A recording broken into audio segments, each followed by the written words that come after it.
Good morning, everybody. Welcome to your webinar on emotional intelligence to strengthen relationships.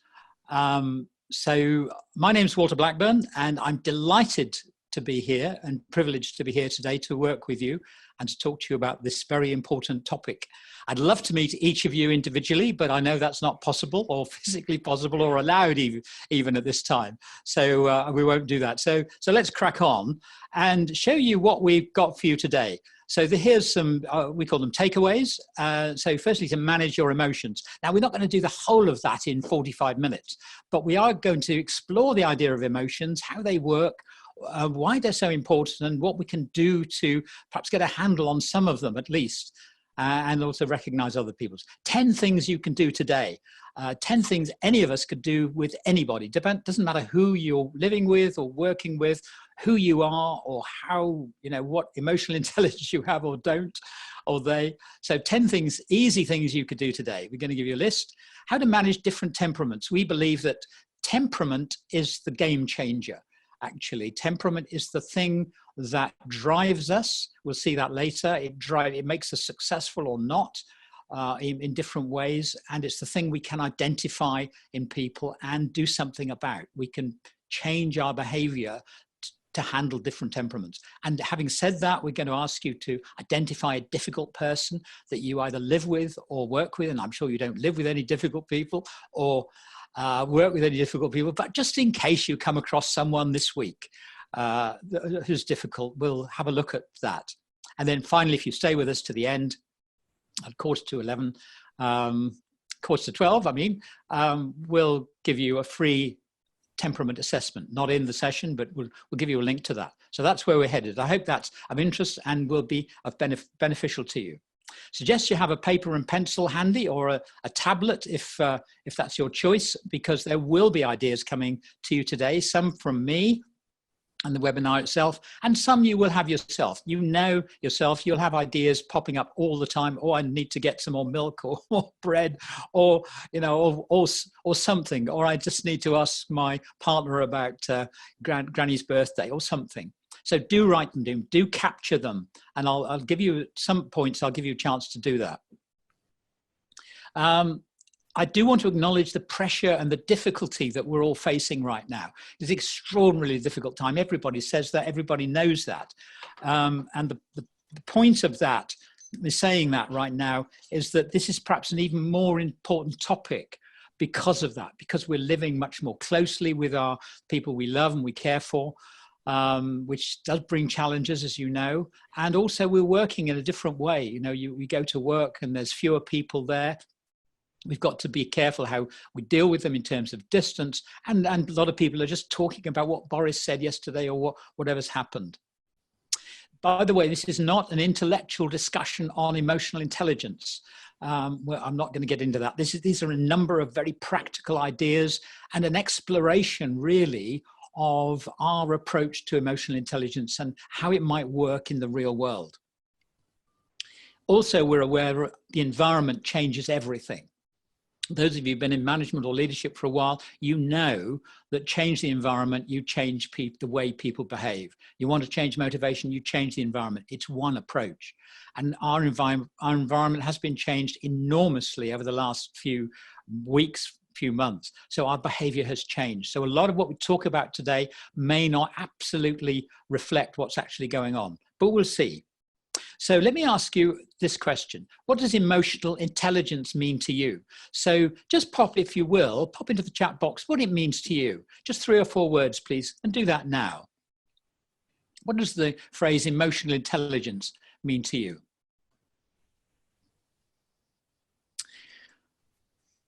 Ability to connect, smart relationships, keeping calm under pressure, understanding people better, sensitivity, being aware of people's feelings,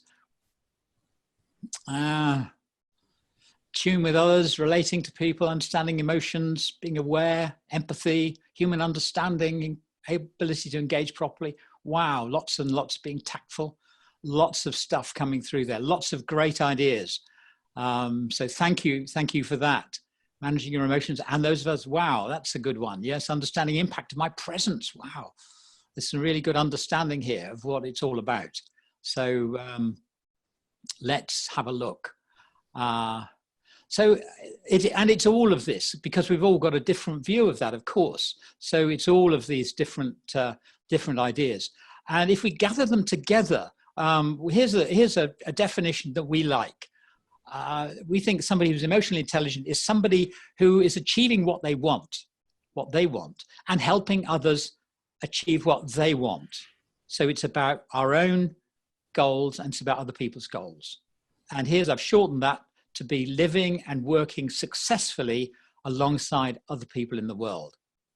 Now, I don't know whether you agree with that or not. That's a definition I've come up with. I think it seems to be a workable definition for me. And I want to ask you the question, how are you doing with that? And with that in particular, achieving your goals. How are you doing with achieving your goals? Now, before we go to a poll, which we're going to do in a minute, and ask you the question, I want to counsel this by saying, we know everything's changed. Our goals have shifted, our goals have changed, our work goals, our personal goals.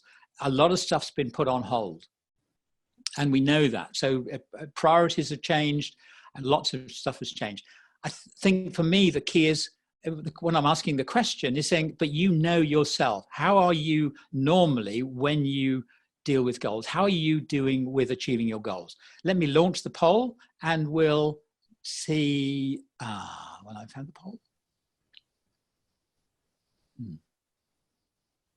Either at the menu bar at the top or at the bottom. Yeah, here we go. Yes, thank you. So here's the poll. Your question, how are you getting on with your own goals? And you've got 4 choices: great, and good, and need to focus more, okay, but need more commitment, and not so good. So if you pop your answers in there for a moment, see how we go. So quite a lot of people are good, need to focus more. Yeah, okay, but need more commitment is coming in a close second. Yeah, great is, we got a few not so goods. Yeah, well, we're all in a different place on this. So 88%, 86% have voted. So 88%, so I think I'm going to call a halt to that there and in that poll and share the results with you. So there we go. So good, need to focus more. 48% of us. Okay, but need more commitment. 30%, great. 11%, and also not so good, also 11%. Now that's really interesting. The whole range, which I would expect anyway. So I want to say a couple of things about those goals. Firstly, the fact that you're already on this webinar, talking about this stuff, listening to this, wanting to know more, wanting to explore this topic, probably means you've actually already accomplished a lot in your life, in your work, in your home life, in your whatever life. And I know our attention has been paused at the moment on whatever we wanted to achieve right now, unless of course it was learning the saxophone or French or maybe even Chinese or American or learning to cook or learning to garden, in which case you've got a great opportunity, or even getting to know our family better perhaps. But in terms of our lifetime goals, probably a lot of those have been put on pause. But it doesn't stop us, it shouldn't stop us thinking and planning about those goals and what we could do about them. So again, a thought here I'm coming to is, why not write them down? So why not write yourself a note right now to write down some goals? You know, many of you will know writing down has a magic and a power in it.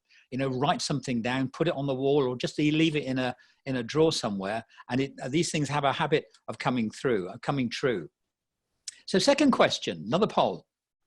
The second part of that, how are you with helping others to achieve their goals too? How does that work for you? So let's launch that second poll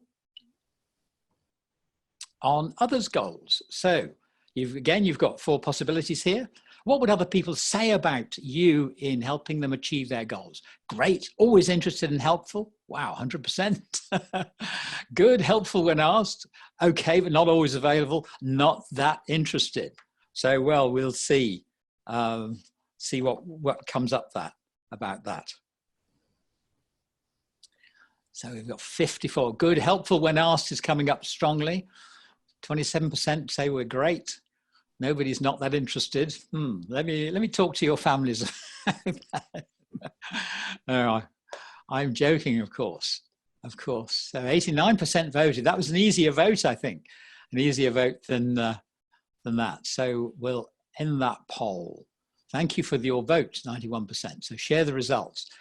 So good, helpful when asked gets 57%. So we're pretty good. Great, always interested and helpful gets 25%. Okay, not always available, 19%, and not always interested gets a 0%. Yeah, okay. So that, again, not surprising. So it is a question of how much more could we do? And one of the thoughts I have here is that we've got the chance now to be much more closely involved with our family and maybe with staff as well at work. And if Freya wants to make a music video this evening, or if Ahmed wants to plant some sunflower seeds, then maybe you'd just better put that on the list and get on with it, or have a good reason why that's not happening. So thank you for getting involved in that. So at least we've got a baseline of what we're working with.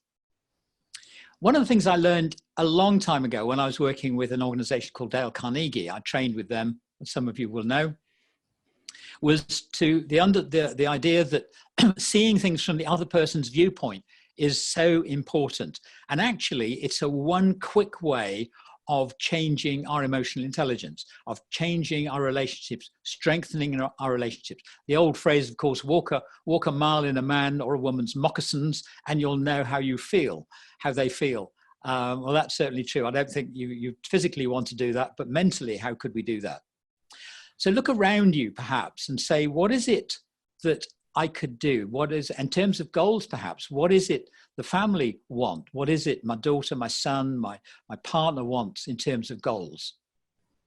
Maybe, just maybe, you could have a family conference tonight over supper and say, what are the family's goals right now? What do we want to achieve as a family? What could we do now that we couldn't have done before? And what do the individuals in the family want? Who wants what? And how could we help you? What could we do about that? How could we help each of them? What about more communication in the family? What about who needs the broadband tomorrow? Who's got a fitness session or a homework to do or a school lesson to do? And who's got an important conference? They need the kitchen table clear, please, by 8:30 tomorrow morning. Perhaps put something on the fridge in terms of communication. Communication can help our relationships. Better communication is one of the keys. And what about our prospects and our clients and our staff? Maybe that's a great time right now to phone them up if we haven't perhaps spoken to them for a while and say, hey, what about, been thinking about you? How are you getting on right now? What's happening in your life? What's happening in your world? How can I help? Can I help at all? So that's that. Now, some of you will say, yeah, but this is just common sense. This is nothing fancy. That's right, it's nothing fancy. This is my granny. A picture of it's not a real person, it's a picture of my granny. And she would have said, yes, it is common sense.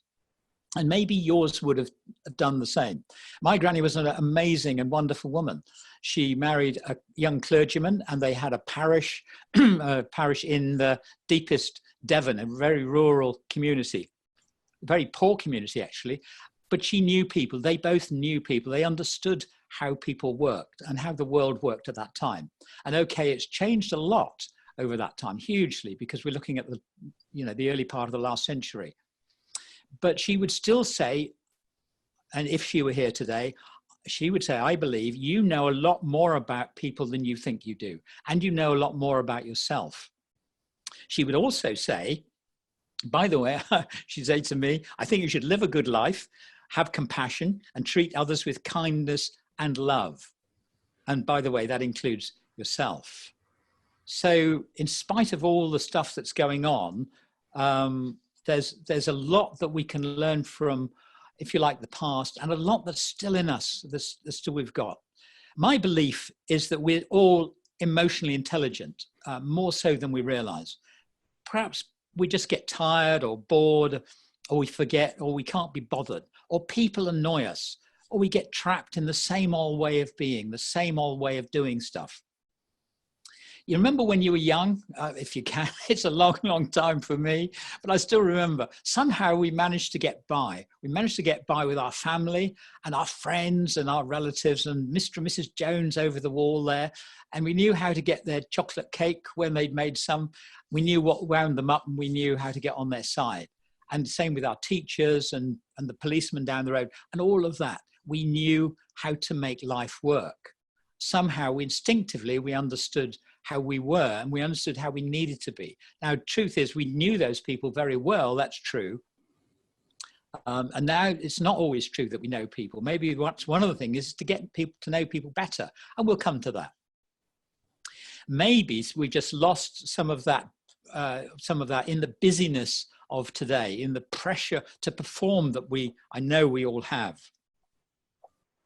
And living in this complex world, I think still needs some thinking. It's okay to talk about emotions, but we still need the intellect. We still need some thoughtful action instead of instant emotional action, which we get. So what can we do about it? What do we need to do? Well, I think there's three things. First thing is awareness. So this means waking up to who you are, waking up to what's happening around you, waking up to everything in the world. You know, when we used to drive, occasionally I'd drive into London or Birmingham or somewhere, and you see people sitting on the motorway and just staring ahead, sort of half asleep in their cars, not literally asleep, but asleep to what's going on around them. So the first thing is be aware that something needs to change. The second thing is, what am I going to do about that? What knowledge do I have to do? You know, do I intervene in something or do I not? Mind you, if you're in the middle of the conflict, if it's a conflict or a situation, do I withdraw or what do I say? What do I do? What's our instinct telling us to do? What's our feeling? What's our heart saying to do? So that's being aware of we need to do something, or aware of what's going on around us, then knowing what to do, and then finally action. Are we willing to take the action that we know we should take? How many of us have had a spat or an argument at work or at home, and then we go home or we go to work and we think, well, I could have done that differently. I remember when I was just married, my wife and I lived in Kidderminster. We used to drive into Birmingham. Some of you will know that journey every day, 2-hour journey. And I could get in the mood sometimes as a young man. I'm a little bit better at that now, but I was getting in the mood. I remember getting in the mood one morning. And so I didn't speak to my wife for the whole journey, 2 hours. You know, normally we'd chat about stuff. She'd get out there of the car and I'd still be in the mood. I'd get to work, I'd get out of the mood. I'd come and collect her in the evening and we drive home. But this time she's in the mood and she keeps that going for 2 days. And that taught me a lot about my moods. It taught me about what action to take or what action not to take. How often do we say, I wish I'd said something or I wish I hadn't said that? So is it laziness or uncertainty? So here's a list of things we could do today, no matter where you are, whether you're at home or you're at work. Now listen a point about this word nice for a moment. Somebody said to me the other day that they heard that quote, nice people never win. Nice guys never win. Now, I don't think that's true at all. I know some really nice guys, and some of them are actually on the call today. I won't name them. You know who you are. And they're very successful. They're very successful financially, in the world, in family terms, and they're very nice. They're generous, they're compassionate, they're listeners, they're good people, I would say. So nice is not the you know, I want to be nice. I would like to be nicer. My family would say, yeah, that'd be a good thing, Dad. Yeah, I think that would be. So if you could think you could be nicer, here's a list. I'll just touch them very quickly, and then we're going to have a poll and see which one of these, I'm going to ask you, which one of these could you do more of today? I'm sure you're very nice, by the way, and I'm sure we could be nicer. So the number one is greeting people. You know, first thing in the morning, you come down saying, hi, how are you? Oh, what a lovely day. Or even when people come to the door, just saying hello. Sometimes people walk into a room, they don't say anything. Why not greet people? Listening more, not just pretending to listen, but actually listening, not just waiting for somebody to stop talking so you can have your turn. Being more patient, waiting for them to tie their shoes, waiting to get the technology going, waiting them to get the stuff out of the oven, or whatever it is, and not tapping your shoes, not looking, not sighing in impatience, or looking at the clock. Smiling more often, just cracking your face a little more often, looking like an individual who's happy to be here. Asking, how's your day been? How's your day going so far? Being happy, genuinely happy. That's one of the things I need to work on more. Giving genuine compliments. I was working with a colleague and a friend a few months ago before all this happened. And we set ourselves a challenge of saying 10 compliments to people in a day of the people we met. And it was extraordinary, genuine compliments. The feedback we got was absolutely amazing. People were embarrassed, some of them, and there was a conversation that started about just the way people did their work. Just a genuine compliment. So give people compliments about how they're dressed, what they're looking like, their timeliness, whatever it might be. Number 8, helping them and being kind. How could we help them and be kinder to them? That's one of my grannies, I think. Remembering events like exams and birthdays and anniversaries, and actually remembering some of our kids' friends' events. You know, somebody's got a birthday today, or somebody's having some special event that's happening. And then finally saying please and thank you more often. Somebody helps you, and that could be on email as well. You know, you send somebody something and they don't respond, saying, well, at least you could say thanks, got it. Anyway, so that's my choice of 10. Let me launch the poll, and you can decide which one of those you would like to say, yes, I'll sign up for that. So which one of those would you like to, out of those 10? So you only got a choice of one. So do that now, please.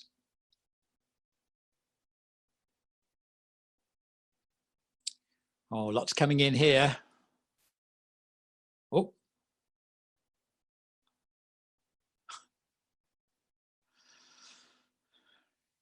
So what have we got? We've got being patient, 22%, being happy, 20%, compliments, 20%, remembering, 15%.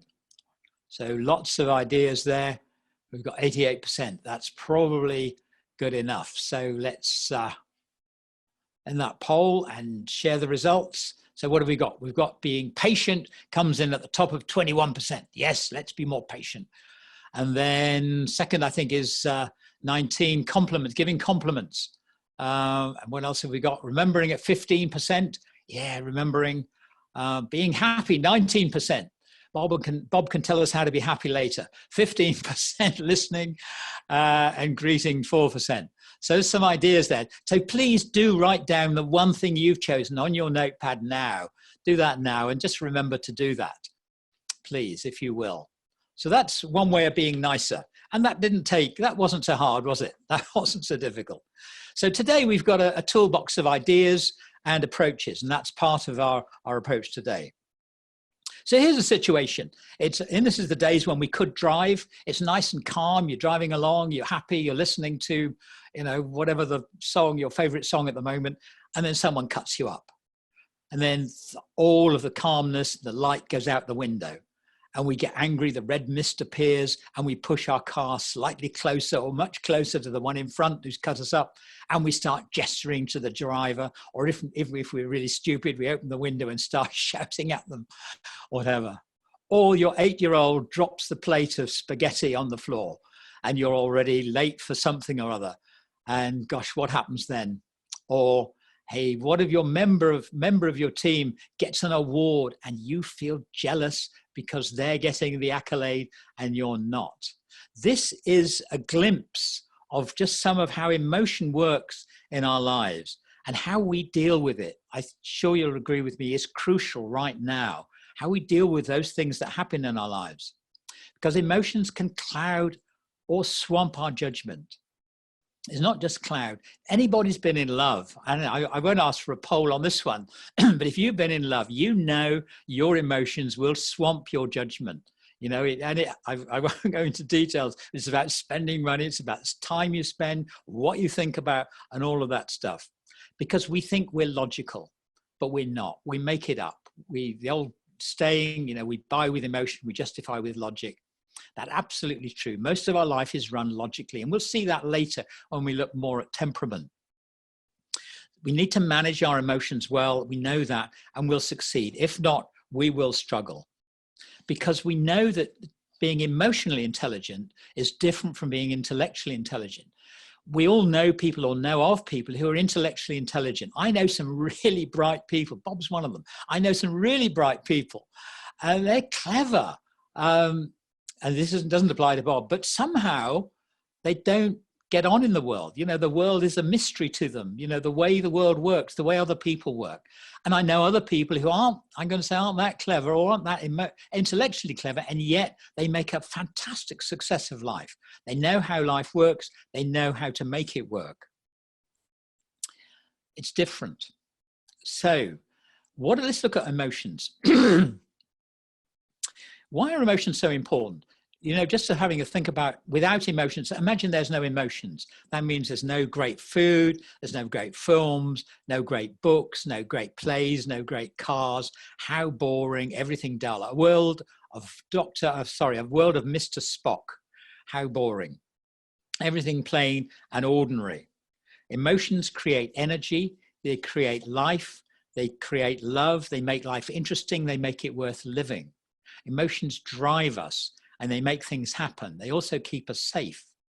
The word is metere, Latin meaning to move. Add the prefix e, meaning to move away from, and we get emotion.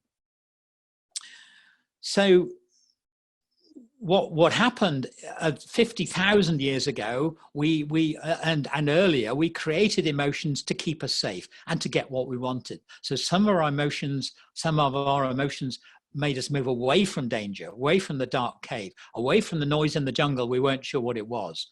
And some of our emotions made us move towards what we wanted, whether it's food or shelter, or maybe another member of the tribe at that point. So let's see if we can make some sense of this, these emotions, because what seems to be happening, we're living in a 21st century world, and we're full of a mind, a body, and emotions which were created some tens of thousands of years ago. So what's happening, the sociologists have created this idea that emotional intelligence is in four elements. I'm going to show you all four elements and talk a little bit about them, and then I'm going to ask you to choose which one of those elements that you would choose if you could have a choice right now. The first one is self-awareness. It's noticing what's going on with yourself, happy, sad, excited, fearful, or angry. Are you moody or motivated or down? And how do you affect others with your moods or your emotions?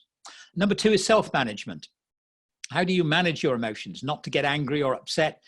Your self-motivation includes self-motivation, getting on with things, not saying just, oh, I'll do it one day, or if only.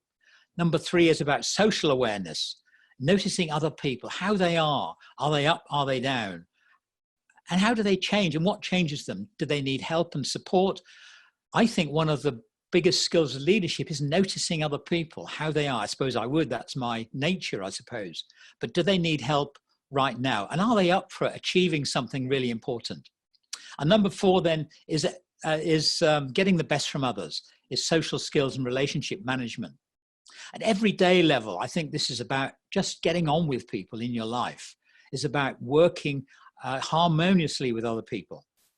At the top level, it's about real leadership, being inspiring with other people. So how can we handle some of those sense of emotion? So I'm going to give you a choice now of which one of those you would choose. So we've got another poll coming up. So I will start the poll, and you could choose which one of those, if you got a choice of those, would you choose? So is it self-awareness? Is it self-management, social awareness, or relationship management? So the top three are coming up: self-management, social awareness, relationship management. Relationship management, yeah, self-awareness. Yeah, so relationship management's out in front at the moment with 51%.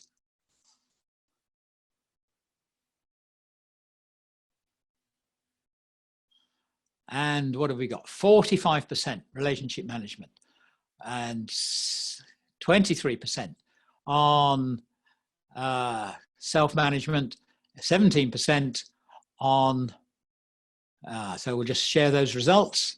So we got 46% on relationship management, 23% self-management, 17 on social awareness, 13 on social awareness. So relationship management and self-management. Not surprising, I guess, from a group like this. I don't know you, but I'm guessing, I'm trying to make an estimate of who sort of people we've got on today. You're people that want to get things done and you want to help other people get things done. That would be my guess of what's happening right now. So thank you for that. So the question now is, what do we do about that? How can we handle some of these important emotions? We've chosen 4 aspects of emotion to look at right now. And these are the 4, the amygdala hijack, the transient emotions, the deep emotions, and core emotions, which we call temperament. And we'll talk a little bit about each one of them. So the amygdala hijack, this is the lightning reaction. This is 100,000 years ago, from the mammalian brain, as they call it. And this was way before we had smartphones or anything else. This was the time when somebody did something. They pushed in front of you in the car. There's no thinking, there's just a reaction. Someone pushes you in a queue, they shout at you, that's the child dropping the plate, and instant reaction.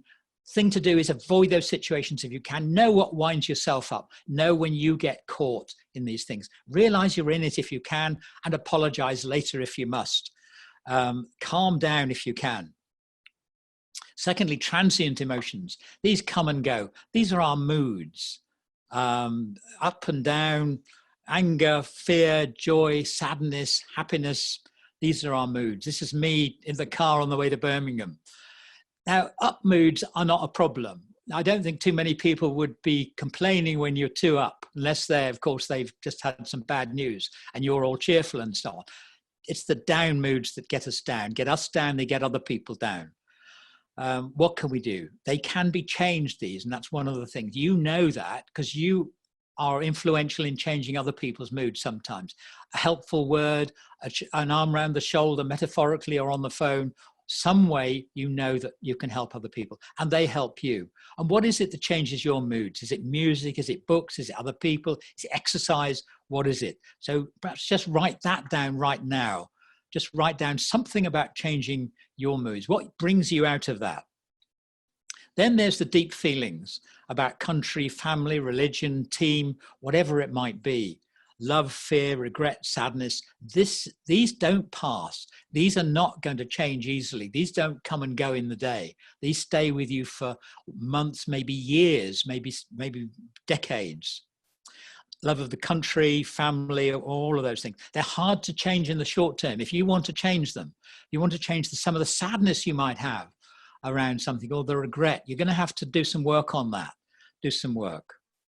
And by the way, don't wind other people up about because they just support Tottenham Hotspur, Bob, or Manchester United. They can't help it. It's not their fault and they're not going to change. And by the way, if you do wind them up, it will change their relationship. And finally, temperament. This is the game changer for us. This is the underlying feelings and beliefs. This is what drives us. This is how we see the world. Your granny, your granddad, your mum, your dad, your mother, your brother or sister, your kids. It's how they are and how we've got used to them being, whatever they are, whatever description you put on them, that's their temperament. And it's not going to change easily. It's not going to change quickly. And why do I know that? Because I'm not going to change. Neither are you, and you know that. This is the one we can work with, though, because the key is to spot the temperament and then do some work with it. Let's see how we can do that. Let's talk about temperament for a moment. It's a bit like the river, and it's the undercurrent in a river. It's always flowing, it's very strong, and it's hugely powerful. And it's not changing. It's not going to suddenly go into reverse. I don't know the last time you stood in a river, but it doesn't take much depth to start to sweep you off your feet. So the challenge is to recognize that. Temperament is, you can see that in other people. We're going to show you that in a moment. See the other people's temperament, and then to start to manage your own behavior so you can deal with their temperament differently. So the question is our temperament a framework or a cage? Now, what I mean by that is that if you're a detailed person, if you have to have the details for every project, every possible thought or whatever's happening, you have to know the inside track of everything. You have to see it in writing, perhaps. You have to know, and you have to understand it. If that's true for you, and it may well be, if you allow that to be a cage, then it traps you in the sense that every time you look at something, you have to have the detail. Now, the rest of us who don't need all that detail know that that's not true. You can live a life without knowing all the detail. You can get by somehow without the detail. Maybe you don't see that. Maybe we do see that. So maybe we could just let that go sometimes, not every time. You'll still need the detail for a lot of projects. Let that go and it becomes a framework. Say, sometimes I need the detail, but I can also deal with that. It then becomes more flexible, and you can deal with yourself more easily. So that's what I mean by that. So how do we deal with that? Let's have a look at temperament in detail now. Now I'm going to ask you to think about someone you know well, but you don't get on with. Now I know this is hard. I know you get on with everyone, as I do, and I know there are people at home and at work that you get on with them all. But just imagine for a moment, maybe you had someone in your past that you don't get on with, a person X. So I'm going to ask you to think about person X and write down, please, on your notes, what is it about person X that you don't like, that you don't get on with?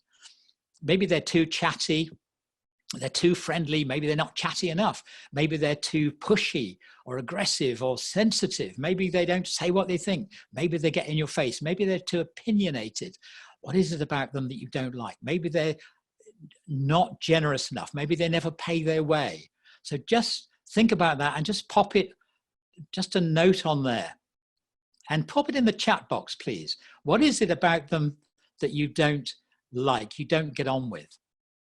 So let's see what we've got. So in the chat, we've got, so pop in the chat box, negative, self-centered and selfish. Wow. Always grumpy, dishonest, deceitful, don't trust them, arrogant.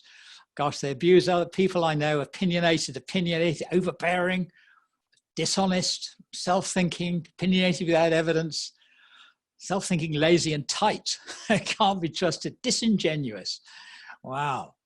So we've got quite a few negative. Okay, well, I think we've got the picture. Okay, lots of people. Obnoxious, take themselves far too seriously, lack of recognition. Okay, we'll call a halt to there. But I want you to know that we'll come back to those. We will come back to those. So put person X, I know I've raised your hackles for a moment, so reduce your hackles and put person X on the back burner. We will come back to them.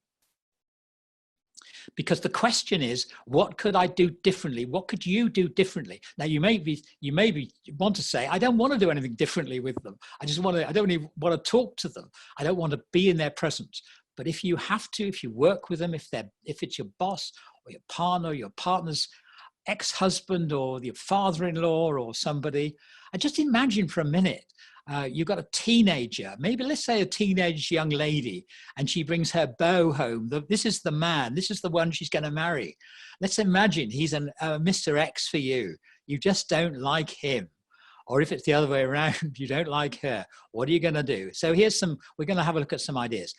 I'm going to introduce you to a technique called empathy styles. It's an easy to understand model of temperament.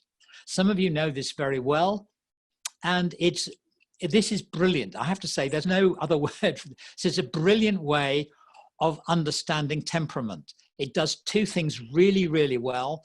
It helps you identify what temperament people are having, what their strong temperament is, and also what's missing in their temperament as well. Because what's missing sometimes is important. And secondly, it tells you what to do about that. So no question, we're all people readers. You know how to read people, you know that. So let's have a look. There are 7 styles in the model, and this is psychologically valid, by the way, although this is a cut down version of that. And here are the styles. I won't read them. You can read them as well as I can. I'll leave you to read them for a moment.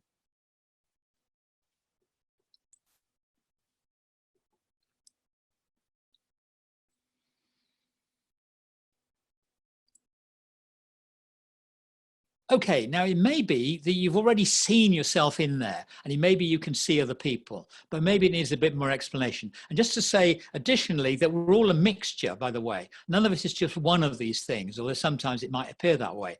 We're all a mixture. So an adult is between 2 and 4 of these are strong. The others are average or weak. So let's have a look at them individually. So firstly, there's the mover. We need to give one a name, the mover, high M, desire to communicate. Now, this is the friendly dog down your street, the one with the tail wagging all the time. When you come home from work, or even now, they race to meet you, tongue hanging out, tail wagging. They're positive, chatty, full of life and energy. They want to get on with things. They want things to move. They start lots and they finish as little. Do you know who that is? Is that you? Is that somebody else? Remember, we're all a mixture of things. Is that your wife, your daughter, or your husband, or your best friend? They're always on the go, and they're very, very positive. The double checker, the high D, the desire for security. Always also emotional, like the high mover, but different. These are rabbits caught in the headlight. Can't decide. Oh, shall I have tea or coffee? I don't know. What are you having? I want to make the safe decision. These people are warm, caring, and they worry about everything. They worry about the past, they worry about the present, and they're concerned about the future. They're downbeat slightly. And then they're salt of the earth. And don't we need them right now? Aren't we so grateful that these people are in the world to look after us in our hospitals, in our care homes, and in every other facet of society where we need them? By the way, they keep everything just in case. You never know when you might need it. And let's look at the next one, the high hustler, the high H, the desire for material success. Now, this is charming, quick, astute, like the fox outside the chicken run. How do I get in? They make things happen. They create business. WIIFM. What's in it for me? It's the biggest question. That's the radio station they listen to. Now, the first three, we call them extroverts. So the mover, the double checker, the hustler. The next three are introverts, the artist, the high A, the desire to create, wants to be different. Lifestyle, dress, car, thoughts, lots of ideas about everything. This is the oyster, bottom of the sea, doing nothing except creating a beautiful pearl, sitting quietly. They won't look at you long in the eye, by the way. So that's one way of recognizing them. Next one is the politician, the desire to win. Naturally good leader, this one. This is the tiger in the jungle, not friendly like the M or the H, decisive and strong. I want to lead. Stop being indecisive. We've got a mountain to climb. Let's get on with it. And then the engineer, the third of the introvert components of Selves, the engineer. This is the beaver, would rather die than not finish the dam. Practical, hardworking, focused, gets things finished, loves a plan, wonders how the rest of us can't get by without a plan. Somehow we manage. So these are the introverts, the artist, the politician, and the engineer. And then finally, the normal, the high normal, who has the desire for social approval and order. This is the penguin in the group. This controls the others. The higher this one, the less effect the others have on us. This is the penguin. They group together and they're dressed in blacks, whites, and grays, or whatever is appropriate for them. Your old head teacher, do you remember him or her? That's your high end. That's what they look like. That's what they sound like. And as it increases as we get older. So back to your X, person X, the person you don't get on with. Can you recognize what they are? Are they high M, high D, high H, high A, high P, high E, high N? Which are they? Can you, let's go back. Which are you? Just write down which they are. Just make a note, M or D or H or A or P or E or N. So we're going to come back to that. So the question is, how do I change my behavior? How can you change your behavior to work more effectively with your person X? Assuming you want to, assuming you have to. Let's see how it works. Let's imagine for a minute, you are the high artist. You're there quietly contemplating life, and your person X is a high politician. How do you see them? You see them as arrogant. You see them as pushy, opinionated, getting in your face. You see them as loud, and you see them as pushing you, putting you under pressure. It's not a happy relationship. turn it round. We have you as the high politician, and your person X is now the high artist. So how do you see them as the high politician? You see them as quiet and shy, and they don't get on with things, and they won't make a decision on stuff, and they won't tell you what they think, and it's really frustrating for you because you've got a mountain to move and you want to get on with it. And this will happen within people as well. So you'll have a clash within people. The high P or the high A can be in somebody, or you could have a clash with high mover, an engineer, or high double checker, and normal, and so on.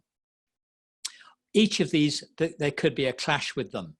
But that's for another day. And that's part of the brilliance of this system, that it allows you to understand, when you know the system, you can understand how it works and how these things combine together. 2, 3 caveats. Don't give them a letter or a name. Don't call them a high P or a high E or a high A or a high D. They don't like we do not like being named. Don't blame them. They can't help it. Yes, well, I know they can help it, but they can't really help. They don't understand. They're in a cage, probably. They don't understand. It's their framework they're in. It's the cage they're in. And they're not going to change.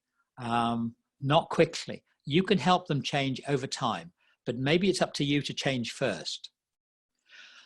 So let's have a quick look at what you could do. The high double checker, don't put them under pressure. Be positive. Don't get caught in their problems. The high H, be positive and successful. Show them what's in it for them. The high A, use graphics to explain, ask about their ideas, and then wait, please. The politician, be strong and direct, be clear and decisive. Engineer, be ready for a long meeting, get interested in their project. High normal, be formal and appropriate, use logic in your proposition. What we will do is we will send you a list, if you want, of how you deal with these different styles, because it's not rocket science, this. You know this already. It's just a question of putting it into context. So what would you do with your behavior? We're going to move on. I'm going to run out of time. Otherwise, I'm going to move. So emotional intelligence, we said, was living and working successfully alongside other people. Empathy styles, about understanding and working with temperament. Temperament, remember, is the game changer. So what's their behavior? What's their situation? What's their empathy styles profile? That will give you a lead on what to do with them. So create a strategy for them, review it for a while, adjust it if necessary. This has been shown around the world to work. It works with sales, it works with management, it works with human relations. It's a hugely important and powerful tool, but it takes time. This does not happen overnight. It can happen overnight. We can change overnight. We can change in a blink, in an eyelash, we can change. But mostly change takes a little while. Most of us, we have to get used to the idea of change first. Next steps, discover your own empathy styles profile. We'll send you the link for that. It's a 5-minute questionnaire. It'll tell you what you're strong in. Order a book from us, Empathy Selling. Again, we'll send you a link to that. Sign up for a free 30-minute chat with one of us, either Bob or Richard or Jim or myself. Bob and Richard and myself in particular, we understand empathy probably better. So what you could do is get your own empathy styles assessment and then call us for a 30-minute chat about that, and register your interest for an empathy selling online course, which we're creating at the moment at a reduced price. And we'll send you the link to that. We're coming to a period for Q&A. Got 15 minutes or longer if you want for Q&A. So pop your questions in the Q&A box now, please, if you've got questions. So, and thank you for allowing me to be in your space for the last 45 minutes. I've certainly enjoyed it, and I hope you have. So Bob, do we have any questions coming in? We do. I have a couple of questions here. So you mentioned seeing it from another person's point of view. I don't find that particularly easy. So what ideas do you have to help me? Thanks, Bob. That's a really important point. I think, one of the things about Dale Carnegie, and you and I know that the book, How to Win Friends and Influence People, was in a sense based on that you should see things from the other person's point of view. But I acknowledge it's not always easy. For me, I think it's about planning. It's about thinking ahead about what you're doing. if you're working with, say, a teenager, then maybe talk to another teenager about what it's like to be a teenager in today's world with today's pressures. You and I were both teenagers, for example. I think, well, I think we were. It seems a long time ago for me. So ask a teenager that you know that's happy to share that thought with you. But really have a think about that. What would that, if I were in that person's shoes right now, what would I think? We do have a tip sheet on that, an exercise which we could use. And if you want to stay with us, we'll send you the link to that. Yeah, thank you, Walter. Appreciate that. Yeah, the exercise is called the inner view exercise. So we'll send that out to everybody. Okay, thank you. We have another question. Can you have conflict between people with the same empathy or temperament style? And if so, how do you cope with it? Wow, that's a biggie. Yes, probably the biggest conflict is between two politicians, because the politician wants to be top dog. While I'm top dog. So politicians see life as a ladder. And where are you on the ladder in relation to me? So I want to be above you, or am I on the same rung, or am I below you? So politicians, that's challenging. I think the first thing is to be aware that it's happening and what the relationship is. In other words, is it about politicians, top dog? Who is the top dog here? And what is the status in the relationship? But other styles can have conflict as well. So, and because we know that behavior is not just down to our temperament. Behavior is down to environment. You put me in a building that's on fire, my goodness, my temperament will change. My behavior will change, not because of my temperament, but because of what's happening around me. It also happens that our behavior is to do with our habits, the way we've got into doing things like brushing our teeth or driving. It's not about temperament necessarily, it's about behavior. So one of the things is to look back, take a step back and say, what's happening here? What is the conflict? What are we in conflict about? Maybe we love the same person. Maybe we want the same job. And to see if you can understand it, have that awareness first, and then the knowledge, and then the action. Okay, thank you, Walter. Appreciate that. We have another question. I was on a call yesterday with a very difficult person who wouldn't stop ranting. They wanted to make their point, and it was being disruptive to the organizer.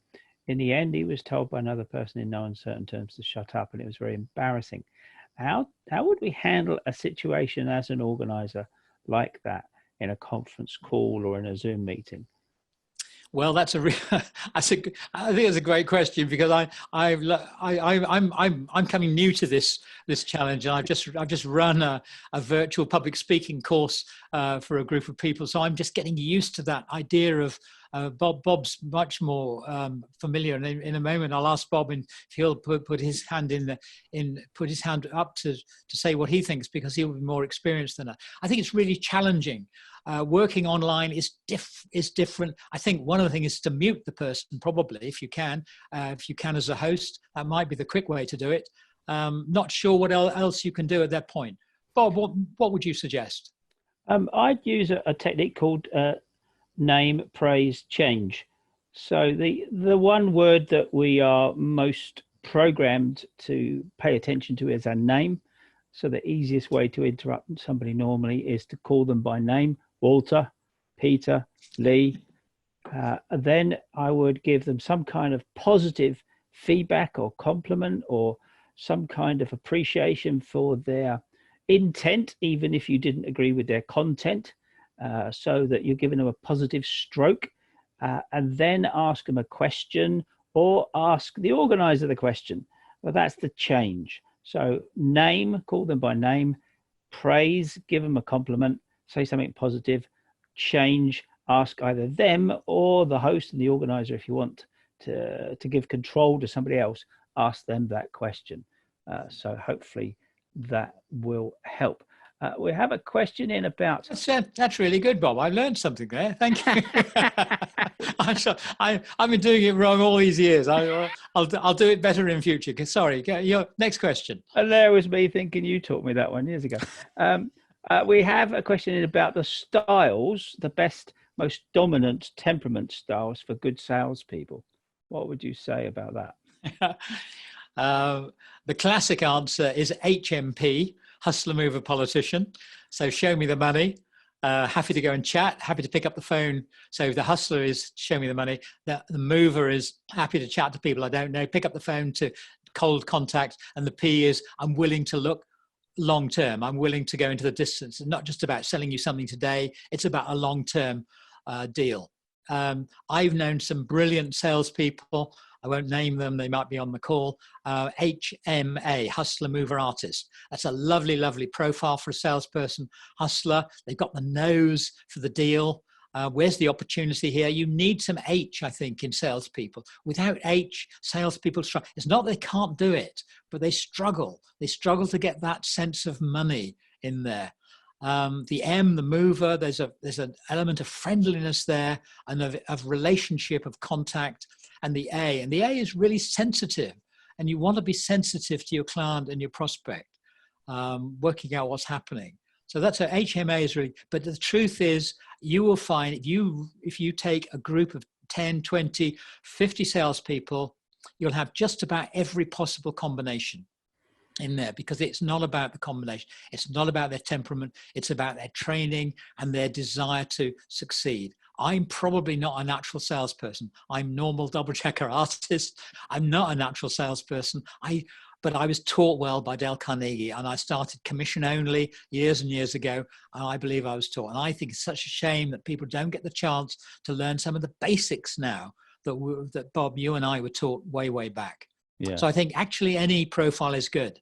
But work with what you've got. I think if you're recruiting salespeople, use the empathy process, because firstly, work out what it is you're looking for. Is it a long-term sale? Is it an engineering sale? Are you selling to architects? Are you selling do people have to move around a lot?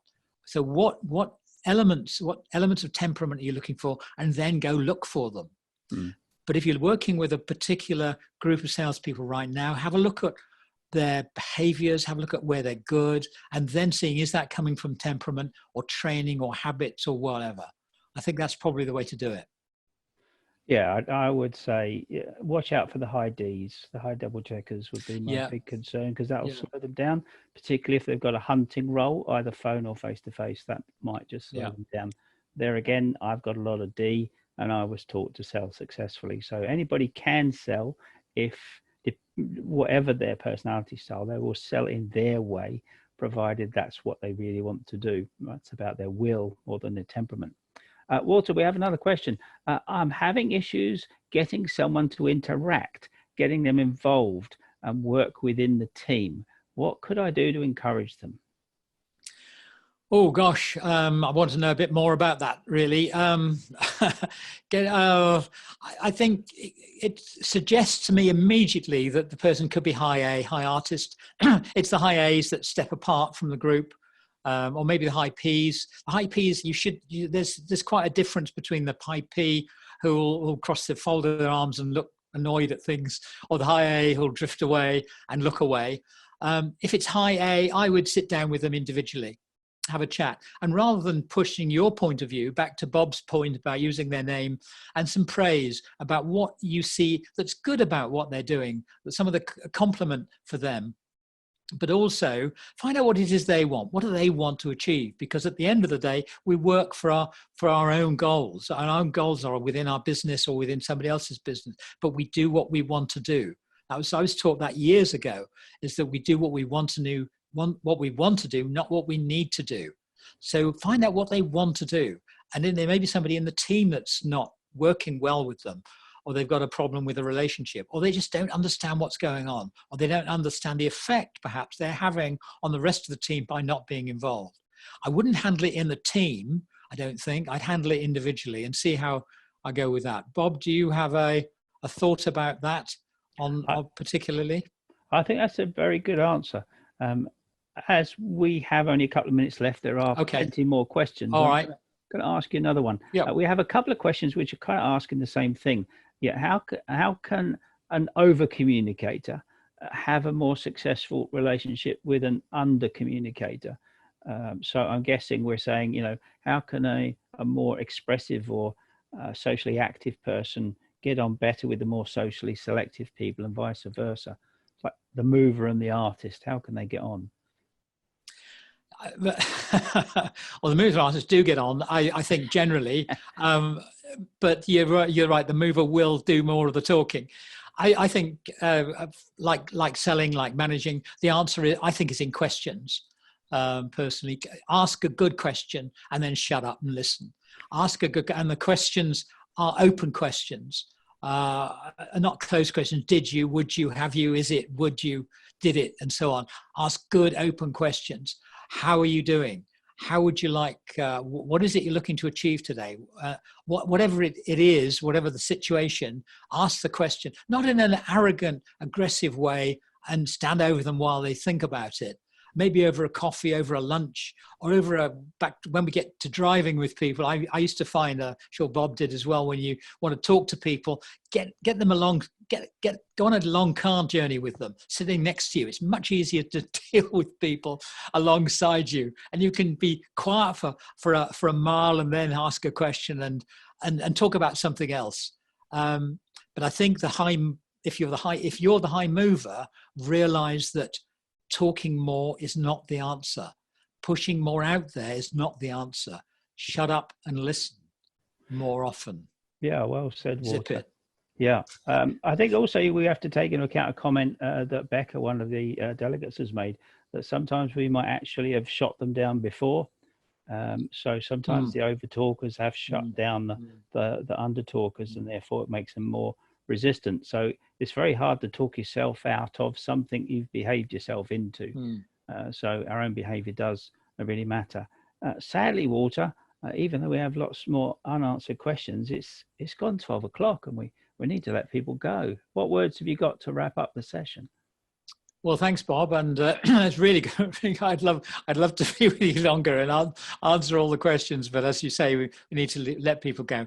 I really do hope you've enjoyed it and you've had some value from it. I've had enormous value putting it together, and I've enjoyed it enormously. And like you, I'm still learning. I don't think we stop learning until we go. Peter Thompson, who I've got a lot of respect for, and some of you know, will say, if you're not learning, you're not earning. I think it's just a point of view of life. Let's just keep our minds open. And for me, there's three things: being aware of what we need to do, being more aware, waking ourselves up, knowing what we need to do, and then actually having the courage and the fortitude to actually do it. So thank you, and hope to see some of you soon. Thank you. Bye, everybody. Bye. Bye. Well done.